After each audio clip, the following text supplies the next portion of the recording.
చింత చచ్చినా పులుపు చావలేదు అన్నట్టుగా ఉంది లంచావతారుల తీరు. లంచం చావదు, కేవలం రూపాంతరం చెందుతుందన్న మాటను అక్షరాలా నిజం చేస్తున్నారు కొందరు అవినీతి పరులు. శతకోటి దరిద్రాలకు అనంతకోటి ఉపాయాలన్నట్టు లంచం నొక్కేసేందుకు కొత్త నోట్లే కావాలని డిమాండ్ చేస్తున్నారు. చిత్తూరు జిల్లాలో ఏసీబీకి చిక్కుతున్న అవినీతి ఆఫీసర్ల కొత్త నోట్లు లంచంగా తీసుకుంటూ పట్టుపట్టడం సంచలనంగా మారింది.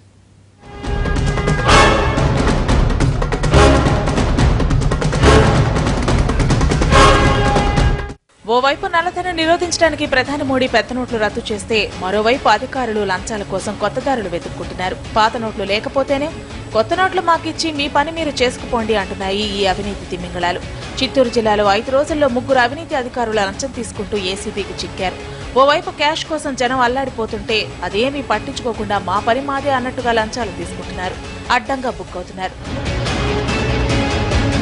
చిత్తూరు జిల్లా ఇరిగేషన్ డీఈఈ సత్యనారాయణ రెడ్డి లంచం తీసుకుంటూ పట్టుబడ్డాడు.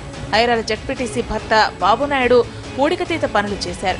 ఈ పనుల బిల్లును మంజూరు చేసేందుకు సత్యనారాయణ రెడ్డి 30,000 లంచం అడిగాడు. 20,000కు ఒప్పందం కుదిరింది. అది కూడా కొత్త నోట్లే ఇవ్వాలన్న కండిషన్ పెట్టాడు. దీంతో బాధితుడు ఏసీబీని ఆశ్రయించడంతో సత్యనారాయణ రెడ్ హ్యాండెడ్ గా దొరికాడు. కలకడ ఎంఆర్ఓ కూడా ఇలాగే దొరికిపోయాడు. భూములకు ఆన్లైన్ చేయడానికి ఓ రైతు నుంచి 20,000 లంచం తీసుకుంటూ దొరికిపోయాడు. చెక్ మెజర్మెంట్ కోసం మళ్ళా డిఈ గారి వద్దకు వెళ్ళి అట్లా డిఈ వద్దకి సత్యనారాయణ రెడ్డి గారు డిఈ ఇక్కడ ఇరిగేషన్ డిపార్ట్మెంట్లో ఈ డిఈ గారి వద్దకు ఫైలు వచ్చినప్పుడు ఈయన బాబు నాయుడు గారిని 30,000 రూపాయలు ఇస్తేనే నీ బిల్లు నేను. పొంగనూరులో ఎక్సైజ్ సీఐ ఓ వైన్ షాపు యజమాని నుంచి 40,000 లంచం తీసుకుంటుండగా ఏసీబీ అధికారులు పట్టుకున్నారు.